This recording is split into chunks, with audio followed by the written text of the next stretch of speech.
Evening. Nobody's in here yet, so I'm talking to myself, but good evening all the same. Hello. Evening. Welcome. Glad the connection's good. Yet, so I'm talking to myself, but good evening all the same. Oh, hi. Hi, Sarah. Welcome. Anna's here. Glad the connection's good. Yet, so I'm talking to myself, but good evening all the same. Oh, hi. Oh, it's because I have mine up. I'm sorry. Yeah. I'm sorry. I have my audio. Maybe just turn it down just a little bit. I'm so sorry. Hello. Well, that is weird. Hello, Tina G. Dodd. Hi, Alex. Alex is the person who gifted us the Fabo logo, if anyone was wondering. Tate's here. Hey, buddy. Awesome. Thank you for jumping on, guys. So we'll hang out for a second here. Guest of honor should be arriving shortly. Tate, I want my weed back, friend. I don't have your weed, Tate. But if I find it, I'll let you know. Hey, Keith. And there he is. Man of the hour. Let's press some buttons here. And be joining us shortly. Oh, I prepared a drum roll. Here we go.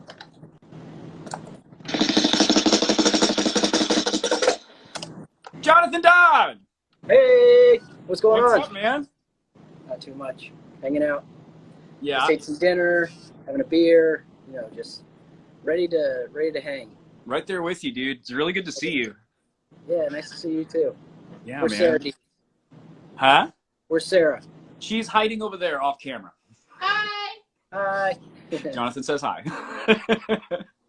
Well, cool. So, this is Strange Conversations. This is an impromptu interview show I do with people that I really, really like. And Jonathan graciously agreed to come on tonight. So thank you, my friend.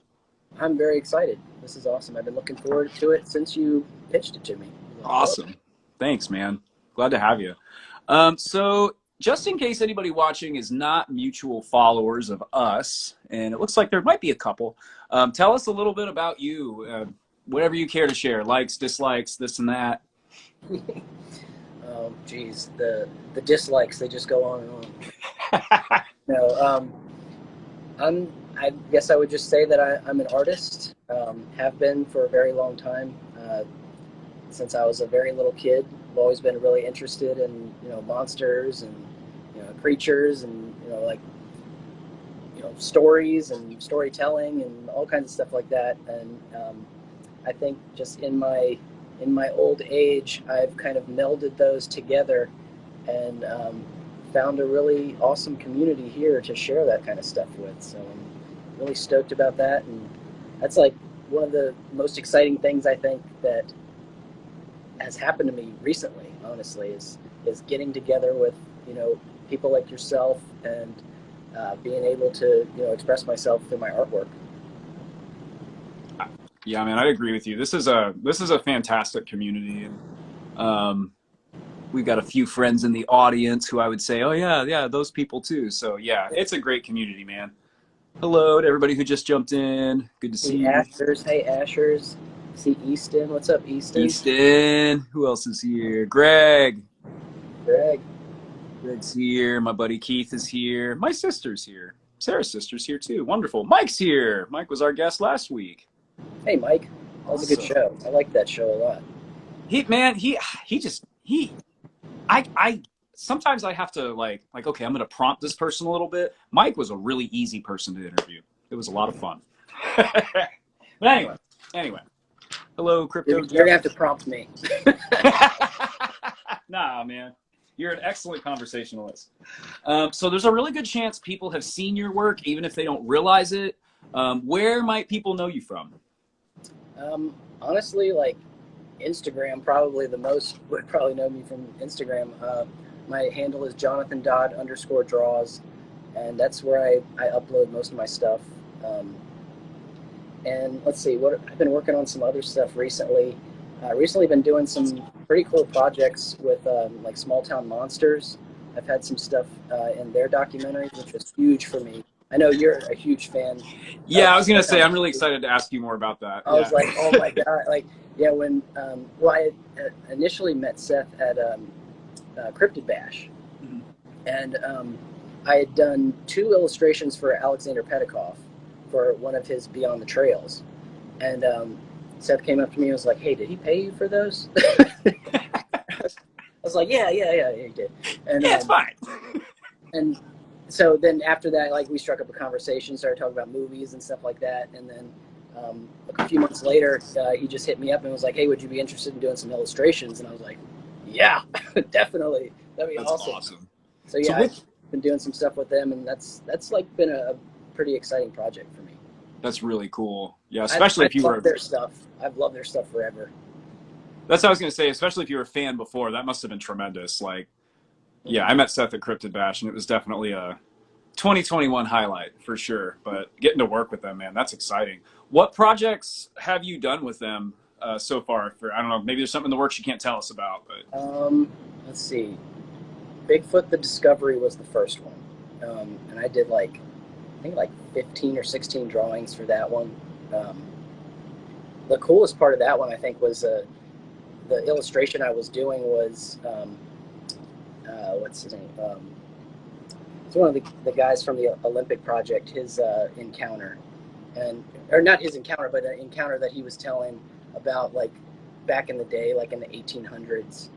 These miners were up in the mountains and just getting destroyed by these Sasquatches. It's not Ape Canyon, but it was something like in the early 1800s. Like they would find these miners just with like horrible, like deformed like bodies, like crammed into like rock crevices, and yeah.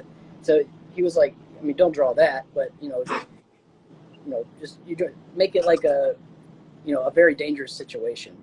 So I did one illustration which I really like that came out of that one was a miner panning for gold, and then there's like this huge like Sasquatch shadow up above his head, looking like he's about to smash him with a rock. That was probably my favorite one of that. yes, I remember that one. I saw the Discovery before I met you or any of the other folks in the community, and then I remember meeting you at Cryptid Bash and being like, oh man, that's the guy that did the thing. Oh my god. Matt's here. Hey, buddy. We have a question from here Tate. too. What's up? Tate would like to know, can you ask Jonathan where he stashed my ibuprofen? Do you have Tate's ibuprofen? No, I don't actually. I don't think I do. Sorry, Tate.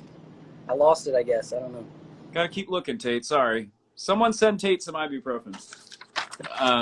Let's see. I have a lot of questions I'm really excited to ask you.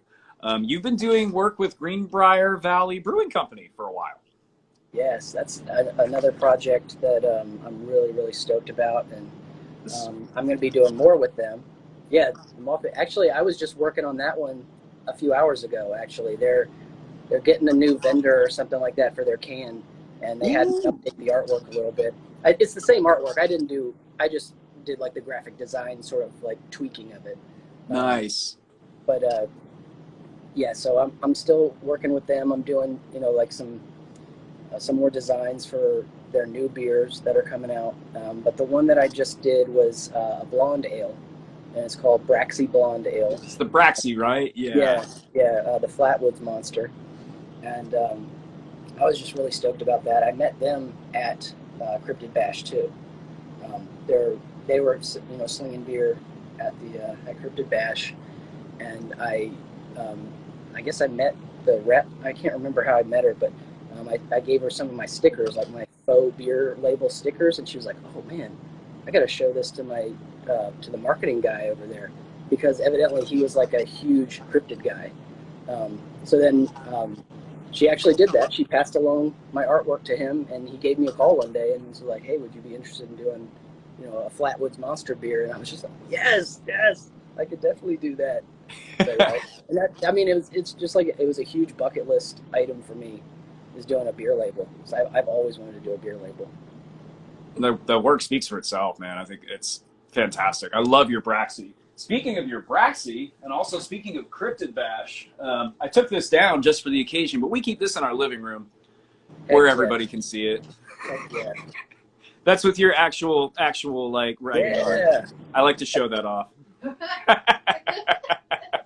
Awesome. It's kind of a big deal to me. Matt has to That's jump definitely out. my Bye, favorite. Matt. Good to see you, friend. See you, Matt. Tate has another question for us, or for you, not for me. On places to squatch, where would be a place that Jonathan would want to go? That's a good question. Oh man.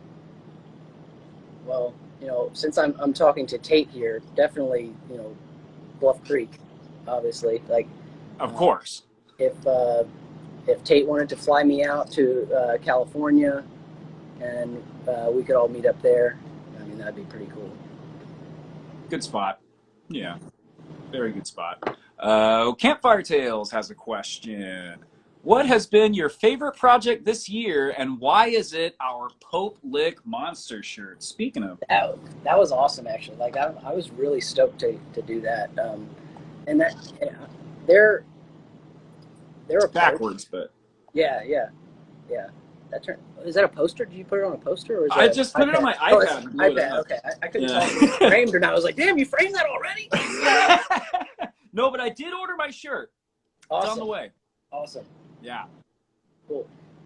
But yeah, I really like Campfire Tales' approach to everything. Like, they'll tell the story and then they jump in, and give their 2 cents on it. And the Pope Lick Monster, and I'll be honest, I slept on that podcast for a while. Like, I knew about him, but I just didn't have time to like go through and listen to it. But when they, came to me and were like, hey, do you want to do a shirt? I was like, hell yeah, I'll check it out. And I started listening to them, and I've just like been binging them ever since. It's a good show. Yeah, it's definitely fantastic. a fan.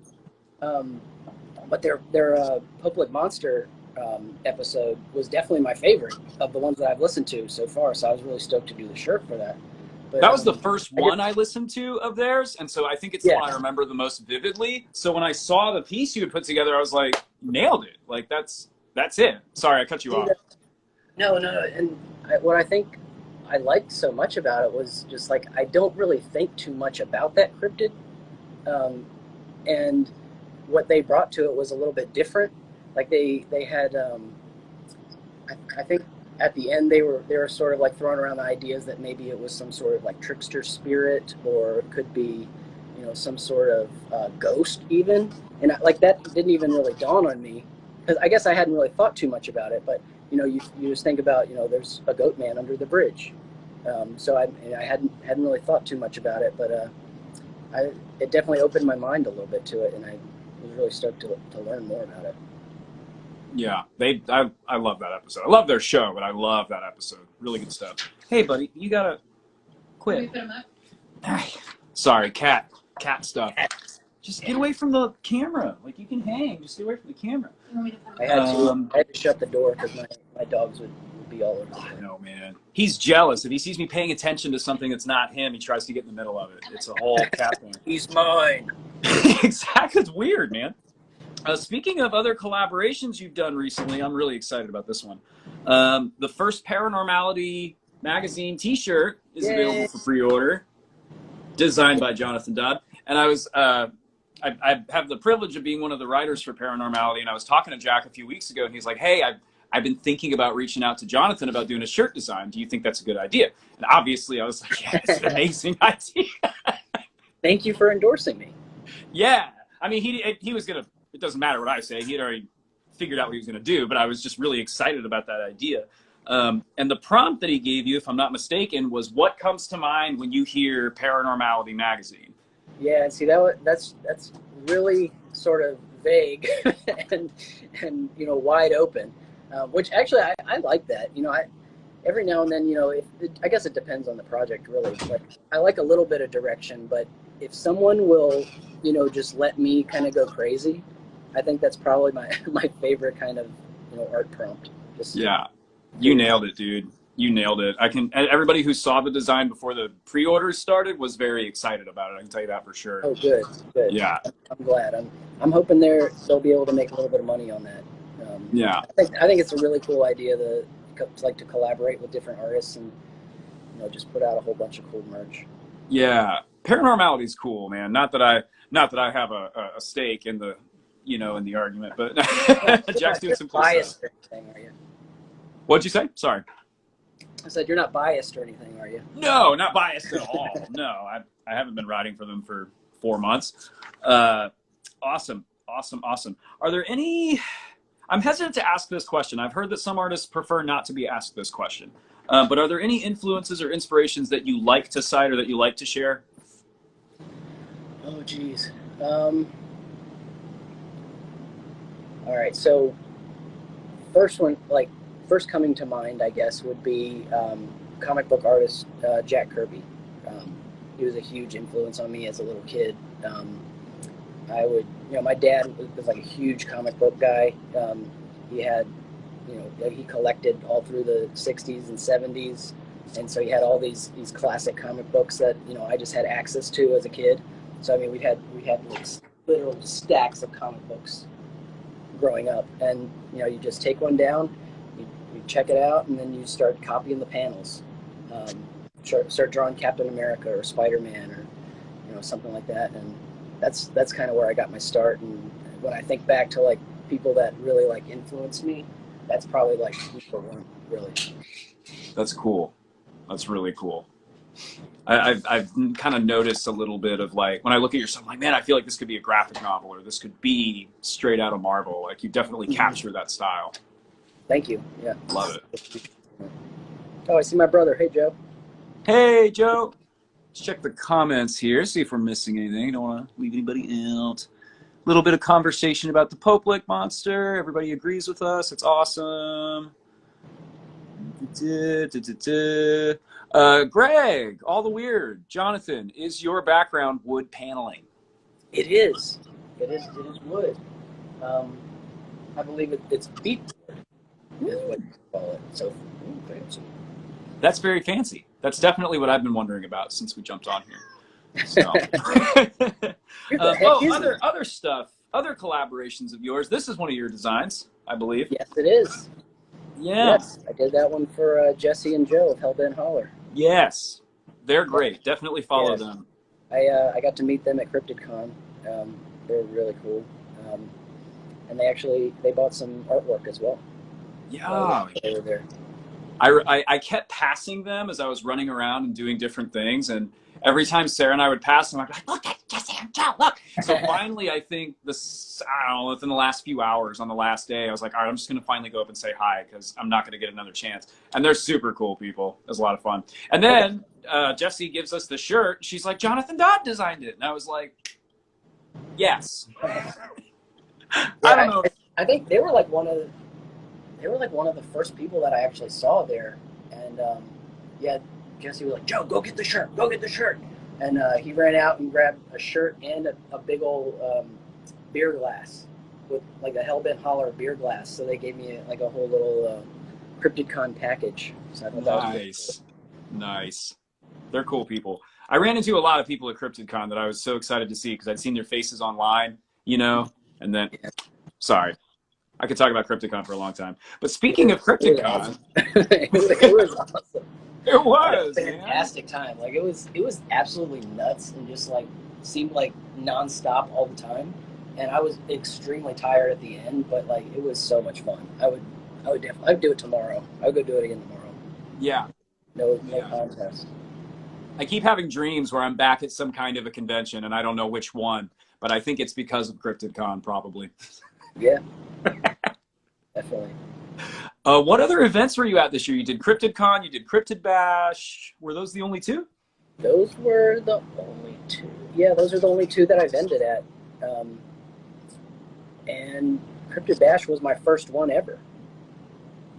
So, I had to get everything together. I had really no idea what to expect. So, I mean, I feel kind of spoiled that was my first ever event. I was like, this is awesome.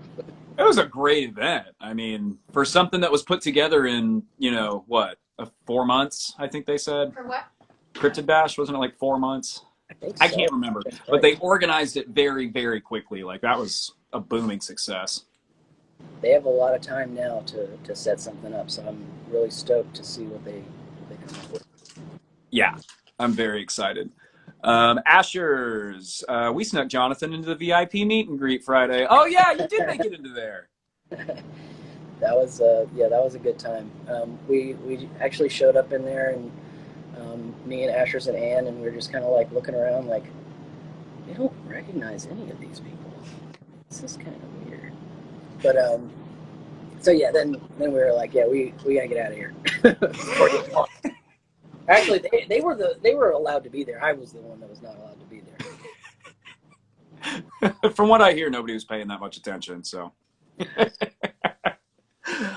do you have a favorite cryptid? Yeah, I mean, it's Bigfoot.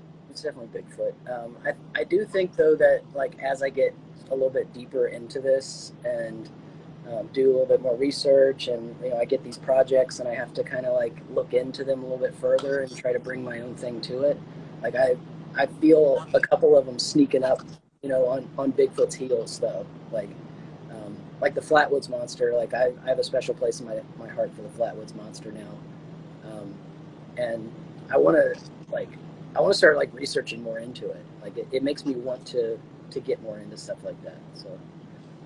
Okay. I would say number one Bigfoot for sure. I can't not love Bigfoot, but yeah, like and like we were talking about before, the Pope Lick Monster. Like I want to look into that more now too. But yeah, so they're gaining on Bigfoot now. The rest of Okay. Okay. Yeah. Pope Lick and Braxy. I like that. Well, speaking of Bigfoot, though, I think this was in the notes I sent you. Do you have an opinion on what Sasquatch is? This is a question I've heard Jeremiah ask people, so I stole it from him. Sorry, Jeremiah. Um, I mean, I've always kind of subscribed to, if it does exist, that it's probably something flesh and blood. But having said that, I don't know if that separates it from being flesh and blood from somewhere else, or from maybe another dimension or something like that. It could be a creature from another dimension. Who knows? I feel like my mind is open to it, but I always sort of approach it from more like a scientific flesh and blood creature. Like in my artwork, at least, I always try to make it like like a scene, like a landscape scene, like a wildlife scene, but it's there's a Sasquatch there. So I think I would go with flesh and blood, but I don't know where this flesh and blood creature comes from. I like that. I like that because you kind of leave room for the extra dimensional theory and the traditional flesh and blood theory. I like that. I don't know if I've ever heard you speak to this. Do you have an opinion? I honestly, I might sound like I'm kissing up, but I fall really, really close to what you just said. I'm fond of the flesh and blood theory. I think that makes the most sense. I think we have enough evidence out there to support that, but at the same time, there are things that don't make sense, like the reports you get about portals and them vanishing into thin air and stuff like that. So I love the idea of a flesh and blood creature from some other dimensional plane. I love that. I've never heard those explained together that way. So I kind of tend to teeter back and forth between those. I also think that it could be something from here, but it's just so far removed from what we're used to that it seems supernatural. Like they're obviously very adept in the woods, way more than we are. I mean, we get out in the woods and we're just like kind of, no matter what your skill level as a survivalist, you can be Les Stroud or Alexander Petikoff, and it'll be, you're still a human in the woods. I mean, the woods will still kill you. You're not an animal. So I mean, I think when we see something in the woods that is like that, and that is so adept, and the king of the forest, basically, like it could seem supernatural, and that's not even. I'm talking about like the trauma of seeing something like that as a human. That could have all kinds of effects on your body that you're not really used to anyway.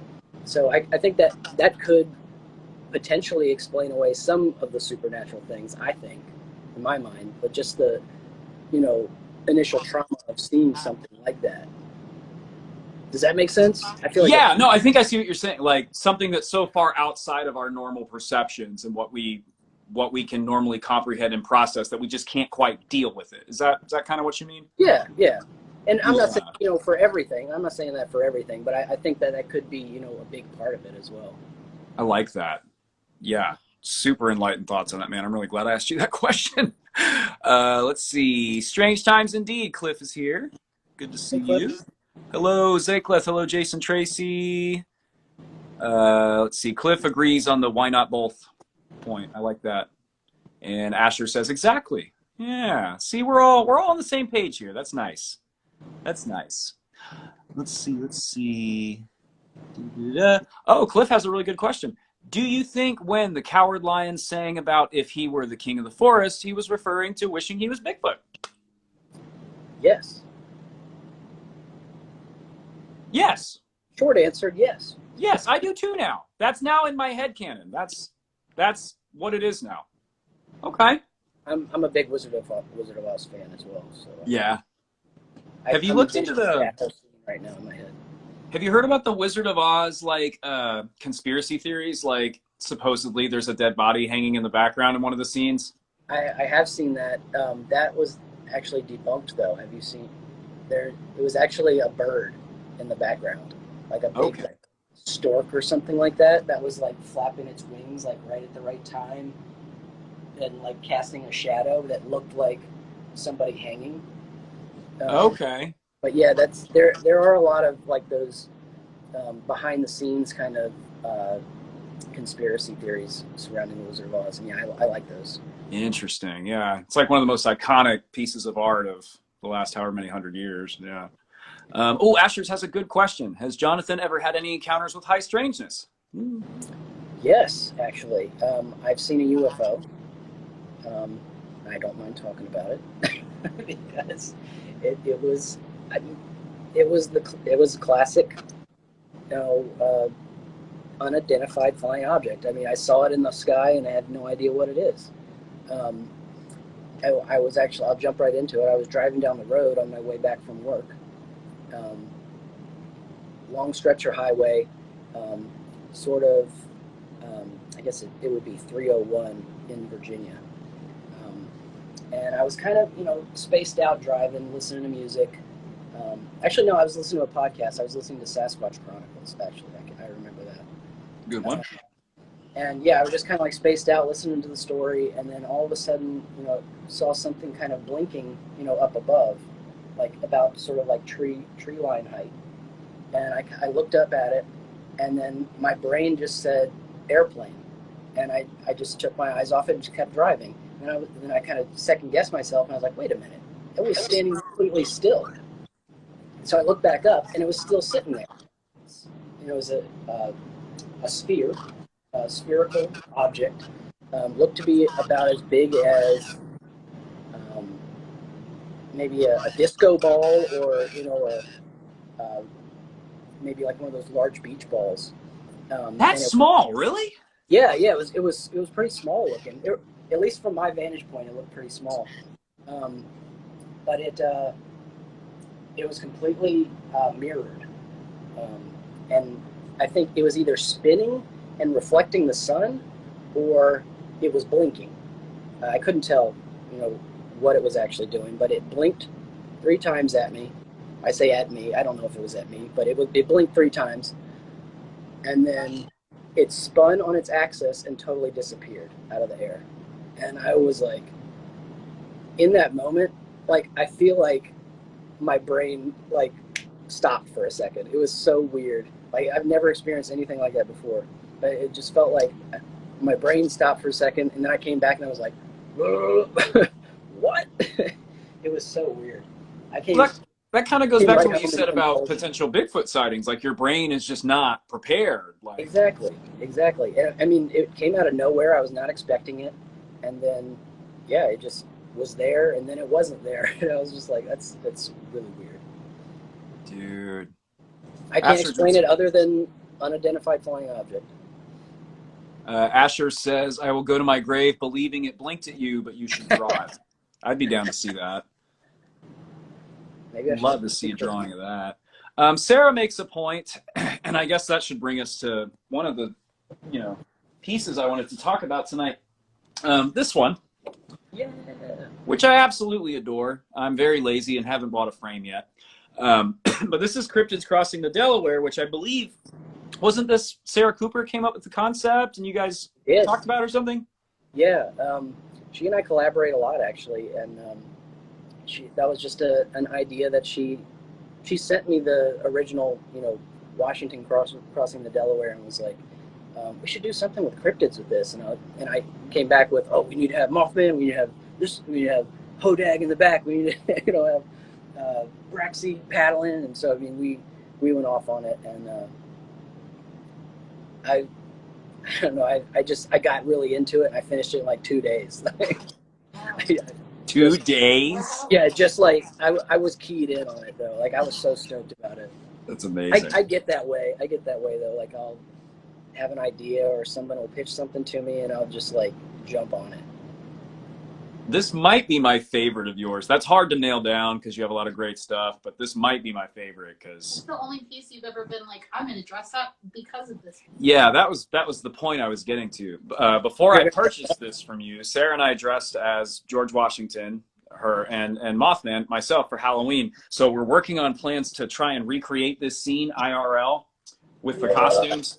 I don't know how it's gonna go. I don't have this many friends, but we're gonna try. Maybe we could do it at like a convention or something. Hey, yeah, just get the whole crew.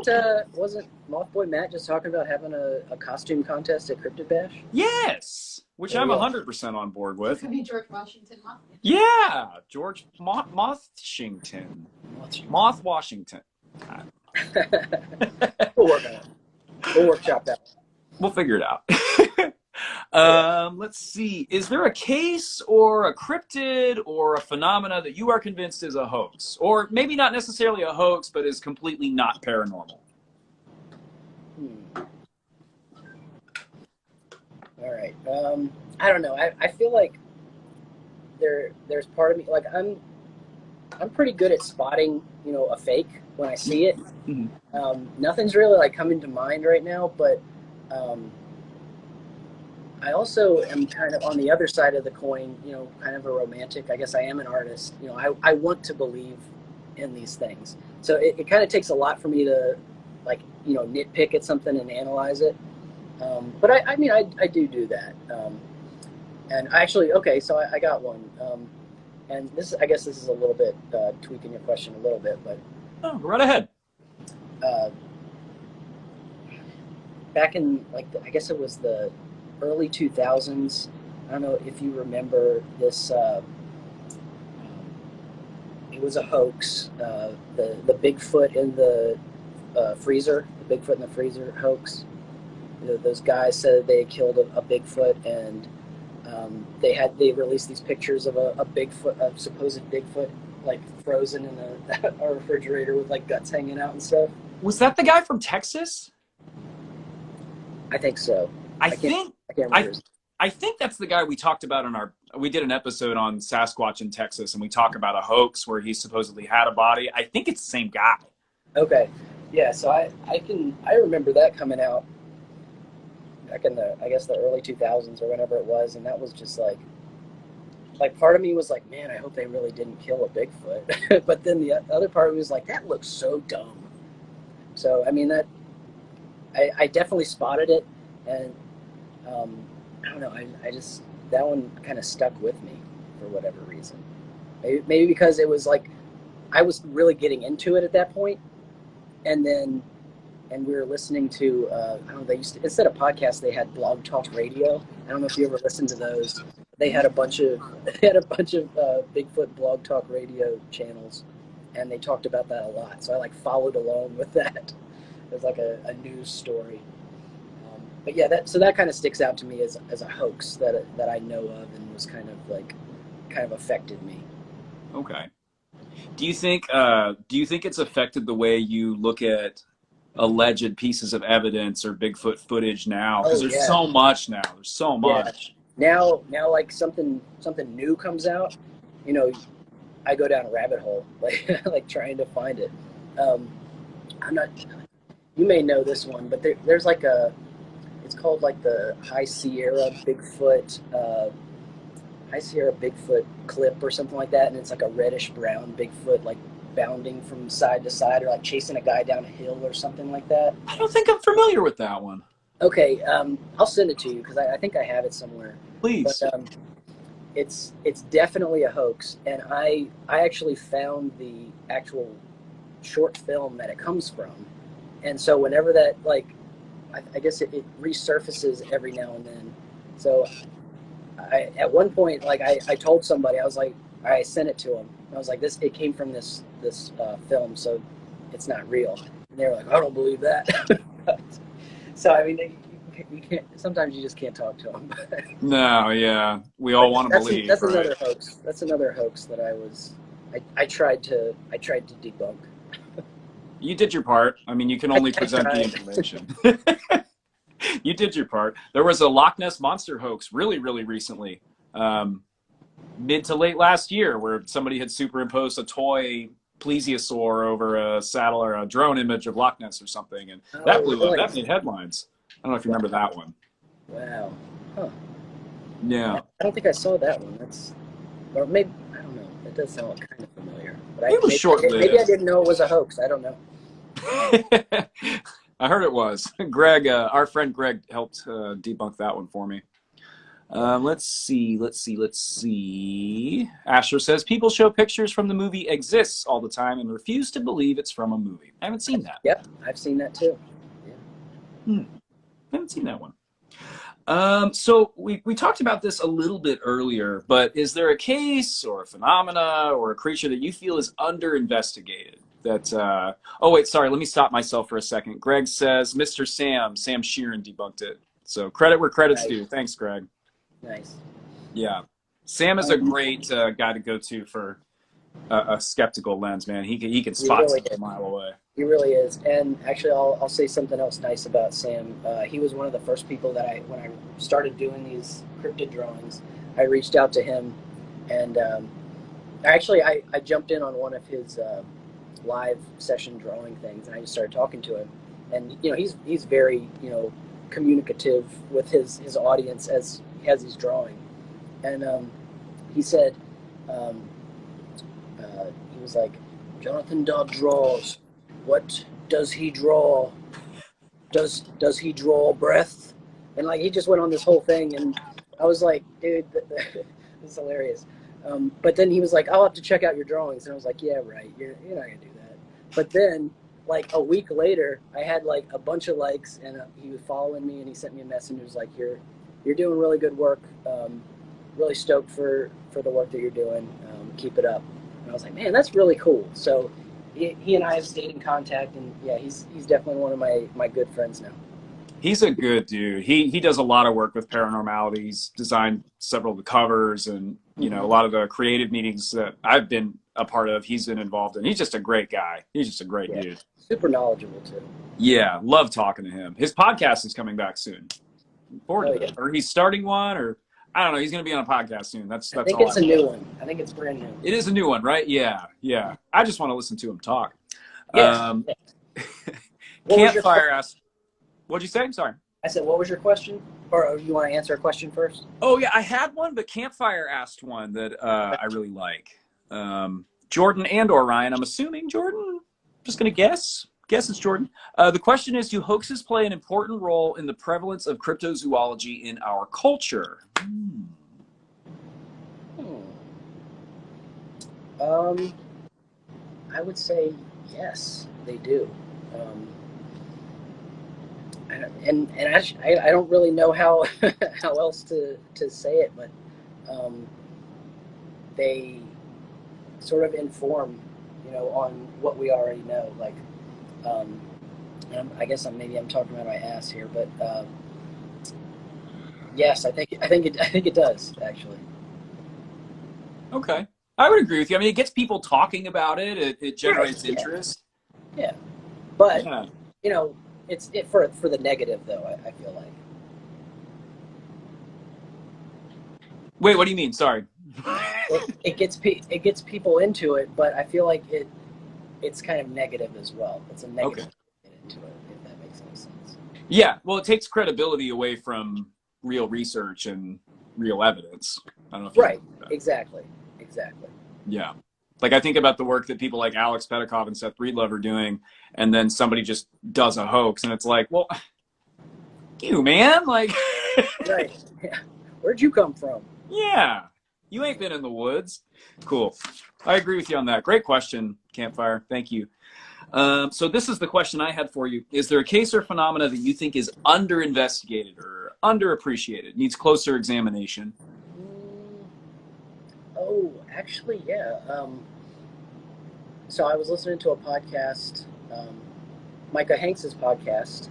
I think it was Micah Hanks's podcast, Micah Hanks program, and he was talking about the Hopkinsville Goblins incident.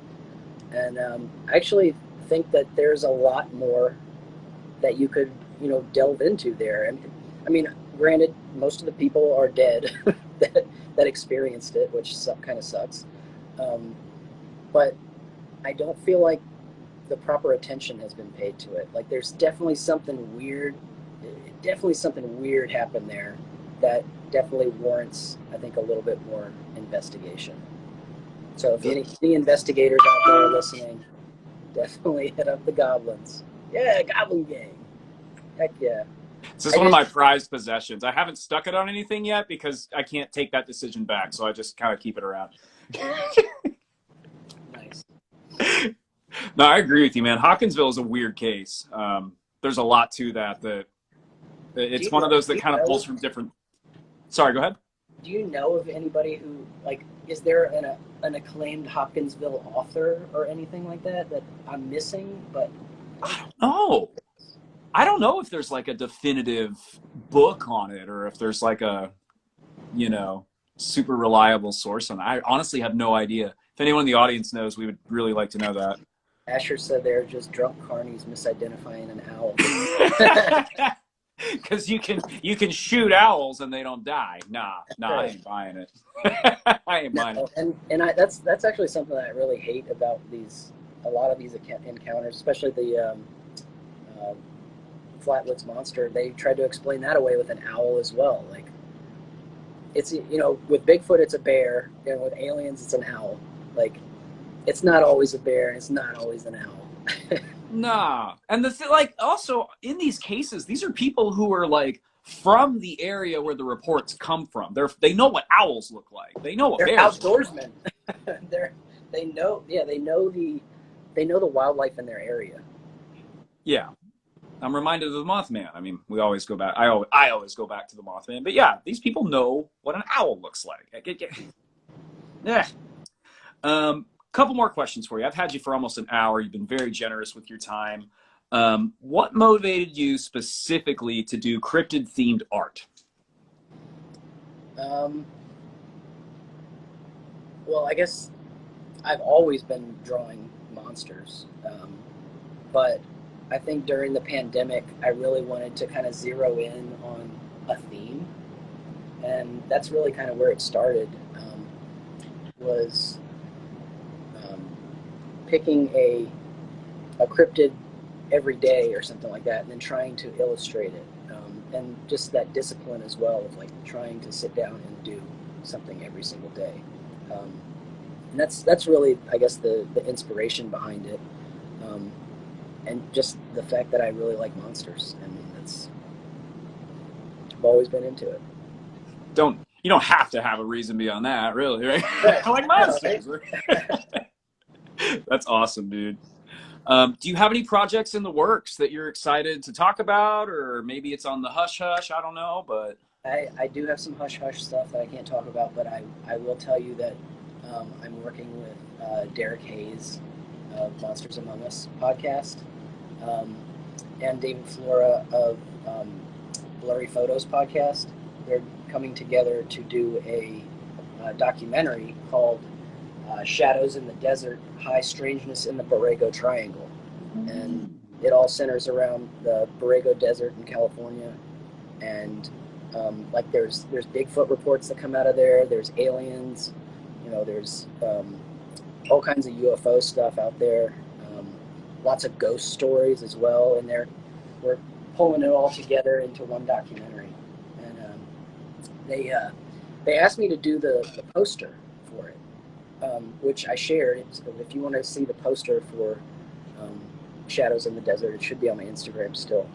Um, but then after the poster, they were like, "Oh my gosh, we gotta try to get him to do the artwork for like the illustrations for like the scenes basically." And he asked me, and I was just like, "Hell yeah, I'm gonna do that." Hell yeah, I'm gonna do that. So Awesome. because I've been a huge fan of Monsters Among Us, for years. I love that show, so I mean, I couldn't not do that. Yeah. Derek Hayes does good work for sure. It does. And yeah, I mean, all of them have been really fun to work with. Kind of reminded me of like we had like a production meeting, and they remind me of my friends. Like they're just like cool guys, and they talk about movies, they talk about monsters. It's the whole work. So I fit in pretty good, and I think it'll be a good collaboration. Hopefully, more to come. I can't wait to see that, man. That's exciting. That's really cool.